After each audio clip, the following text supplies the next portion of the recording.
amigos e minhas amigas do YouTube, retorno aqui o meu trabalho onde estou falando sobre a Lei de Improbidade Administrativa, especificamente agora no ponto que trata da ação judicial de improbidade administrativa, desde a sua propositura até a sua sentença final, tá certo?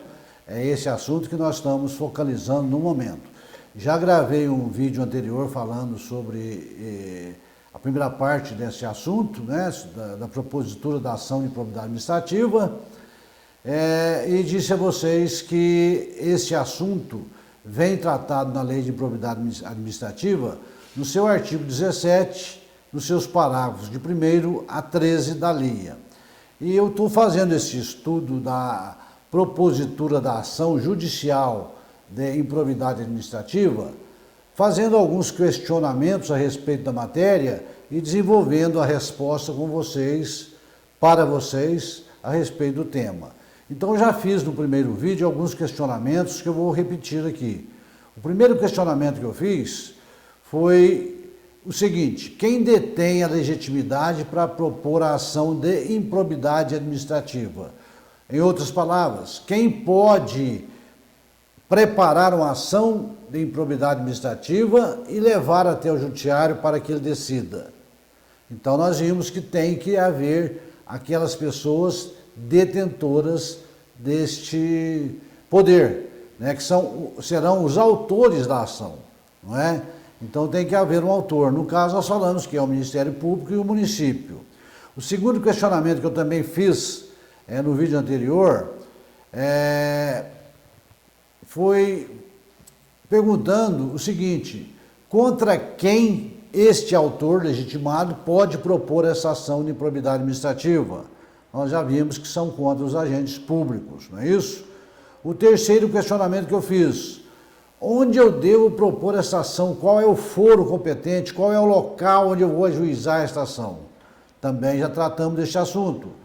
O quarto e último questionamento que eu fiz no vídeo anterior foi falando sobre o objeto desta ação de improbidade administrativa, ou seja, o que se busca com esta ação de improbidade administrativa.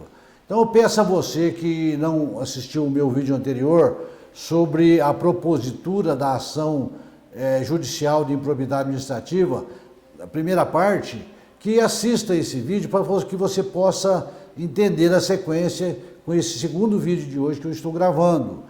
E começo essa gravação de hoje com o quinto questionamento. A pergunta que eu faço é a seguinte: qual é o nome que eu devo dar a esta ação de improbidade administrativa? Toda ação tem uma nomenclatura, um nome que ela recebe. Ação, por exemplo, nós temos na justiça ação de despejo, ação penal, nós temos ação trabalhista, quer dizer, existe um nome para a ação. Nesse caso, qual seria o nome? Normalmente, os nomes atribuídos a esse tipo de ação são os seguintes: ação de improbidade administrativa, ação de improbidade administrativa com ressarcimento ao erário, ação de improbidade administrativa declaratória com condenação de danos causados ao erário. E em todas essas ações pode haver o pedido, se for o caso, se o Ministério Público entender e se o município entender também, do pedido de liminar de tutela provisória, tá certo? Tutela de urgência, que nós dizemos, no novo Código CPC, trata da tutela de urgência. Então, posso pedir uma liminar de tutela de urgência, que é um pedido que eu faço ao juiz, que ele me antecipa a tutela antes mesmo de decidir a lei ao seu final. Então, são esses os nomes que eu posso dar a esse tipo de ação. O sétimo questionamento que eu faço nesse vídeo de hoje, para nós podermos desenvolver o nosso estudo, é o seguinte: como cidadão, eu tenho que voltar um pouco neste assunto, antes de prosseguir com a sequência do estudo da ação judicial propriamente dita, para a gente fazer um prévio trabalho antes do seu ajuizamento. Por exemplo, como cidadão poderá levar ao conhecimento da administração municipal ou do Ministério Público a notícia da ocorrência de um ato de improbidade administrativo e o pedido de providências? O indivíduo toma conhecimento que ocorreu numa prefeitura da sua cidade, no seu município, a prática de um ato de improbidade administrativa, e ele quer levar isto às pessoas legitimadas para propor essa ação, para que esta ação venha a ser juizada. Como que leva isso ao conhecimento destas autoridades? Então, a resposta para este questionamento, nós vamos encontrar no artigo 14 da Lei de Improbidade Administrativa, que trata exatamente deste assunto, tá certo?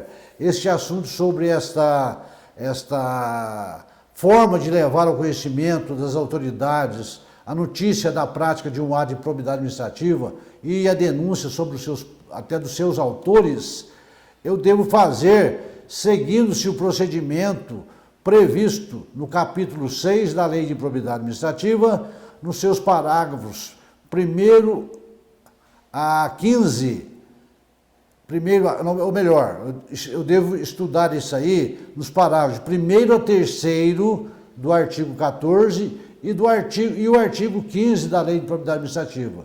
Lá eu vou ter a orientação de como que eu devo proceder para denunciar um ato de improbidade administrativa ao Ministério Público ou ao próprio município. Então, repetindo, eu vou consultar o artigo 14 nos seus parágrafos de 1º a 3º e o artigo 15, tá certo? Trata-se este capítulo do que nós chamamos de controle popular da administração pública, ou seja, a forma que o popular, que o cidadão pode ter um controle sobre a administração pública, oferecendo aí essas notícias de prática de atos de improbidade administrativa. Vamos ver o que diz o artigo 14 desta Lei de Improbidade Administrativa.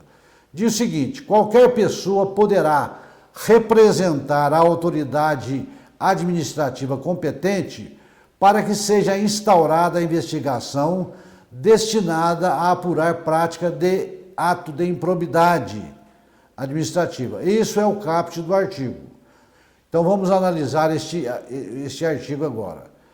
Qualquer pessoa poderá representar, tá certo?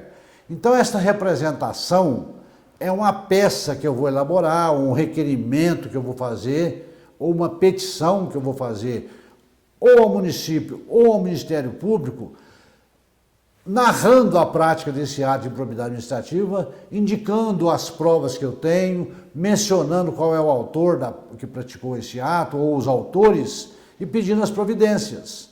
Então, nós podemos dizer que esta representação, ela tem correspondência com aquele direito de petição que nós temos na Constituição Federal, que é tratado no seu artigo 5º, no inciso 34. Tá certo? Que é aquele direito que o cidadão tem de ir à procura da defesa dos direitos, dos seus direitos, contra alguma ilegalidade ou abuso de poder praticado por um determinado agente público, não é? E posso fazer também, isso seria uma forma, a representação escrita que eu faço ao Ministério Público ou ao município.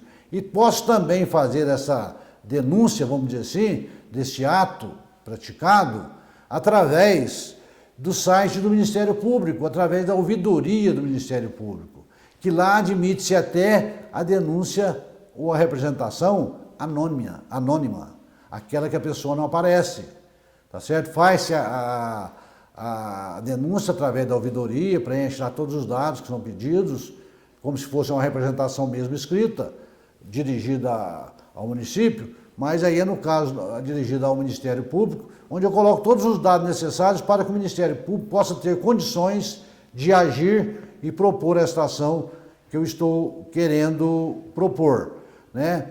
A representação, normalmente, ela é dirigida à autoridade administrativa competente, tá? Eu posso, por exemplo, fazer uma representação dirigida a quem? Ao município, através do prefeito, através dos seus secretários municipais, ou seja, daquelas pessoas que podem determinar a instauração de um procedimento administrativo para apuração desses fatos. E posso fazer também a representação dirigida ao Ministério Público, tá certo? Através do promotor de justiça ou através do Procurador-Geral de Justiça do Ministério Público de Minas Gerais. porque tanto o Ministério Público como o Procurador, eles detêm a atribuição constitucional de promover o inquérito civil para a proteção do patrimônio público. É o que nós temos previsto no artigo 129, inciso 3 da Constituição Federal.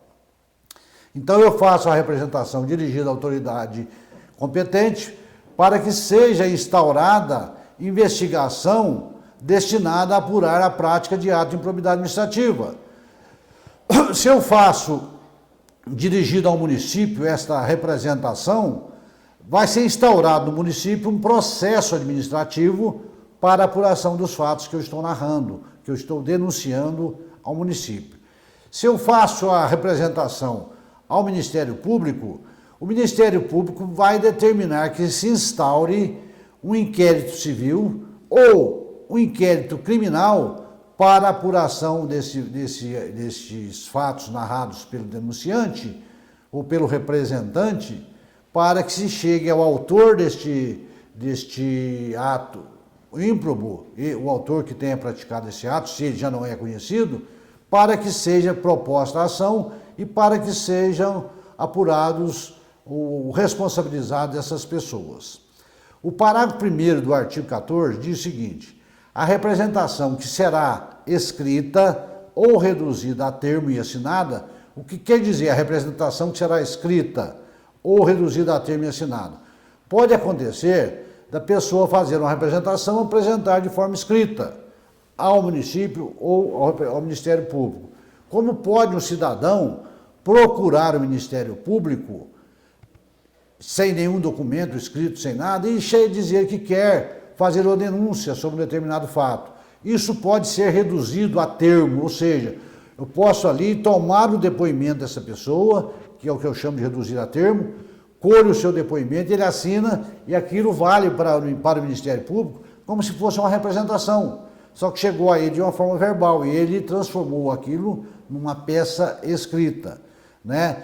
Essa representação ou esse termo reduzido e assinado pelo denunciante deverá conter a qualificação da pessoa que está representando, o seu nome, nacionalidade, estado civil, profissão, endereço, CNPJ, se for o caso da pessoa jurídica, CPF e assim por diante. Deve conter, além da qualificação do representante, as informações sobre o fato. Eu vou ter que narrar ao Ministério Público ou ao município qual foi o ato ímproprio praticado e qual foi o seu autor. Ou se eu não souber o autor, eu só narro o fato. Cabe ao Ministério Público depois investigar para chegar no autor. Porque às vezes eu só sei o fato, não sei quem fez. Eu sei que houve um prejuízo aqui ao erário. Quem praticou esse prejuízo eu não sei, depende de apuração. É o que o município vai fazer no processo administrativo ou o Ministério Público vai fazer no inquérito civil e no inquérito criminal. Eu vou ter que indicar as provas que eu tenho conhecimento para que o Ministério Público leve isso adiante, né, para que reduza a termo ou para que receba a minha representação, para que possa ser apurado toda esta circunstância levada ao seu conhecimento. Diz o parágrafo 2º do artigo 14 que a autoridade administrativa, aqui fazendo referência ao município, rejeitará a representação em despacho fundamentado se esta não contiver as formalidades estabelecidas no parágrafo 1º deste artigo que nós acabamos de falar. O fato noticiado não configurar ato de improbidade administrativa, ou se o fato representado já está sendo apurado pelo Ministério Público ou pelo município. Nesse caso, a autoridade vai rejeitar a representação e nem vai reduzir a termo aquela denúncia verbal que chegou ao conhecimento do Ministério Público. Tá certo? Vamos supor que o município arquive lá uma representação. Nada impede que eu possa levar essa representação, se eu não estiver de acordo, para o Ministério Público para que ele analise se o arquivamento foi correto ou não pelo município. Diz aí o próprio parágrafo 2º do artigo 14 que a rejeição da representação por parte do município não impede que nova representação seja oferecida ao Ministério Público nos termos do artigo 22 desta Lei de Improbidade Administrativa. E o artigo 22 diz o seguinte: Para apurar qualquer ilícito previsto nesta lei, o Ministério Público, de ofício, a requerimento da autoridade administrativa ou mediante representação formulada de acordo com o disposto no artigo 14, poderá requisitar a instauração de inquérito policial ou procedimento administrativo. Então, nada impede que isso que tenha sido rejeitado pelo município seja instaurado lá no Ministério Público um procedimento para apuração dos fatos. O município, obrigatoriamente, deve se pronunciar sobre toda a representação que for feita lá, tá certo? Acolhendo a representação ou rejeitando. Tem que ser feito um despacho pelo prefeito, fundamentado, dizendo por que ele não quer receber a representação feita por um determinado cidadão ou por que ele recebeu. Tanto de uma forma como de outra, ele tem que ser, a decisão do prefeito tem que ser fundamentada, tá bem? Tá certo? Da mesma forma, tem que ser fundamentada perante o Ministério Público. Se o Ministério Público não receber a representação, ele tem que fundamentar uma decisão fundamentada e se receber da mesma forma. Se a investigação for arquivada no Ministério Público, vamos supor que ela é instaurada. É instaurada um inquérito civil e lá na frente o Ministério Público, ao concluir, fala assim, eu peço o arquivamento disso porque eu não apurei nada. Não apurei, não considero isso como um ato de improbidade, o que foi denunciado lá no começo, e não cheguei nem ao autor. Ou se cheguei, sei quem fez, mas não é um ato de improbidade. Então ele vai pedir o arquivamento. Só que nesse caso, quando o Ministério Público instaura um procedimento e que ele quer arquivar esse procedimento, ele não pode ser feito por conta e risco dele mais. Ele precisa de uma autorização do seu chefe hierárquico superior. Ou seja, para que o Ministério Público faça a promoção de arquivamento, ele tem que fazer um pedido ao Procurador-Geral do Ministério Público em Belo Horizonte, né, pedindo o arquivamento desta representação pelos motivos que ele narra no seu parecer. Chegando lá, se a Procuradoria entender que o Ministério Público acertou, eles vão mandar arquivar.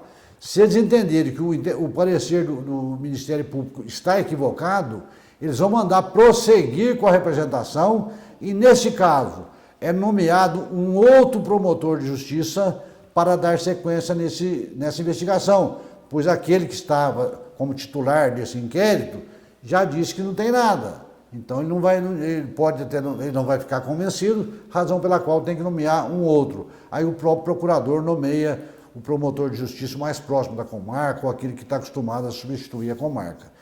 E quando o Ministério Público, que eu estava falando, rejeita ou pede para arquivar um procedimento, ele é obrigado a comunicar ao denunciante que ele está pedindo o arquivamento.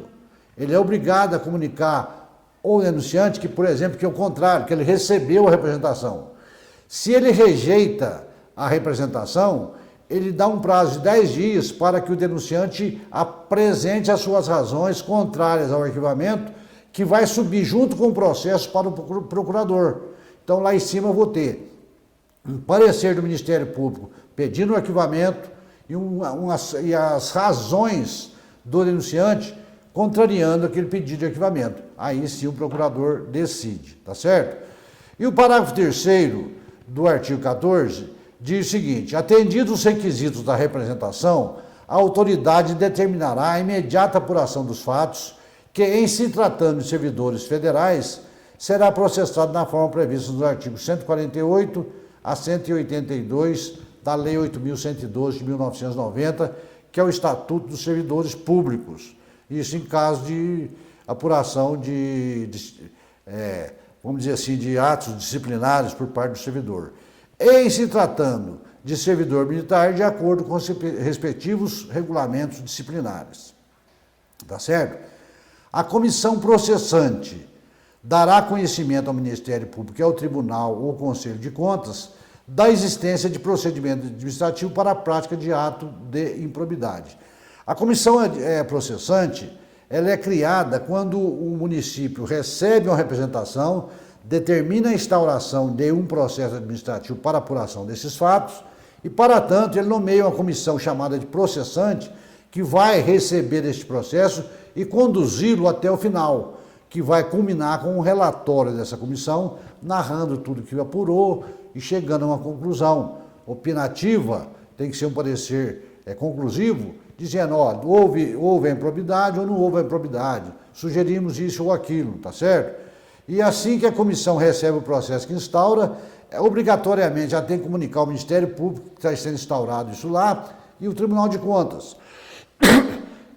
E tanto um como o outro podem indicar um responsável para acompanhar esse processo administrativo junto à administração municipal. Na prática, isso não tem funcionado, né? O Ministério Público não tem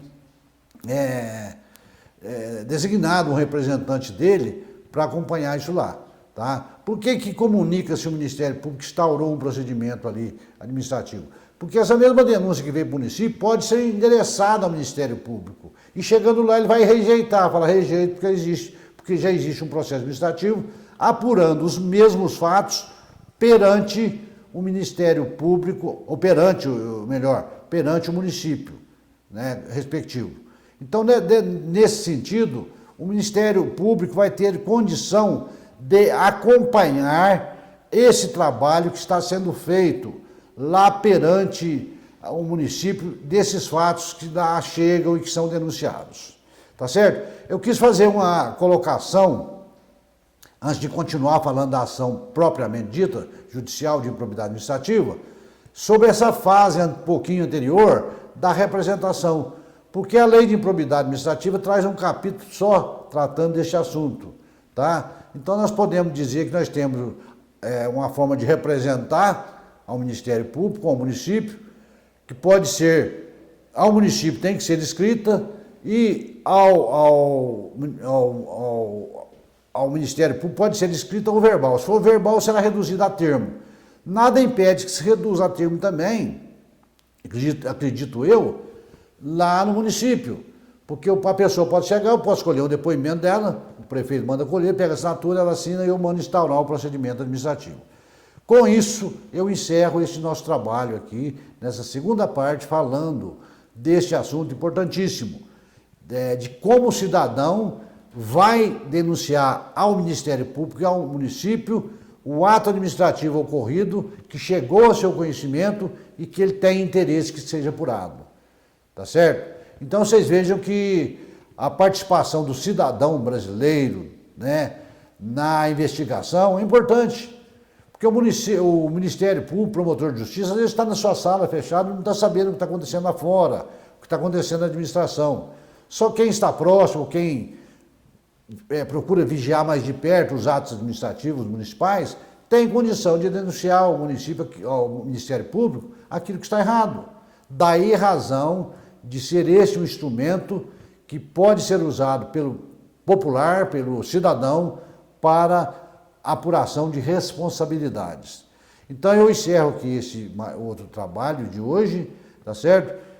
Pedindo a você que ainda não se inscreveu no meu canal, DIP Mundo Direito Público, que se inscreva. E você que já se inscreveu, que continue recebendo aí os nossos vídeos, que faça suas críticas, deixe o seu like aí, tá certo? Você que não se inscreveu, vai aí no sininho, vai na telinha vermelha, aperte aí para que você se inscreva. Com isso você vai poder receber aí os nossos trabalhos que nós publicamos todas as terças-feiras, tá certo? Todas as terças-feiras de manhã nós temos um vídeo disponível para você que aprecia e que acompanha aí o nosso trabalho. Se você quiser fazer alguma consulta, algum questionamento via e-mail, eu vou deixar para vocês o meu e-mail. É Giovani, Giovani, tudo com I, um N só, Giovani, @Giovani novamente, associados, emendados, giovaniassociados.com.br. Se quiserem mandar alguma mensagem, alguma crítica, enfim, alguma dúvida, tá? Alguma discordância das nossas colocações, nós estamos aí dispostos a receber e acatá-las e analisá-las com o maior carinho possível, porque o direito é isso mesmo, né? Ninguém é dono da verdade, eu costumo dizer, nós vamos morrer sem saber o direito. A gente procura se aprimorar e aprofundar a cada momento, mas sabemos que nós estamos diante de um quadro muito complexo que é o direito, não é isso? O direito, nós podemos dizer que cada tipo de ação que recebe às vezes o mesmo nome apresenta um fato totalmente diferente um do outro. Então cada situação é uma situação e não foge à regra no caso da administração pública. Né? Às vezes acontece coisas que eu já estou neste ramo há muitos anos, que eu vejo acontecer, eu falo, não é possível, eu nunca vi isso. E realmente nós temos que enfrentar e decidir. E dar uma posição para o nosso executivo, para o nosso legislativo e para o nosso jurisdicionado, tá certo? Então eu encerro aqui e quero deixar um abraço a todos vocês e espero que no próximo vídeo estaremos juntos. Um abraço, obrigado.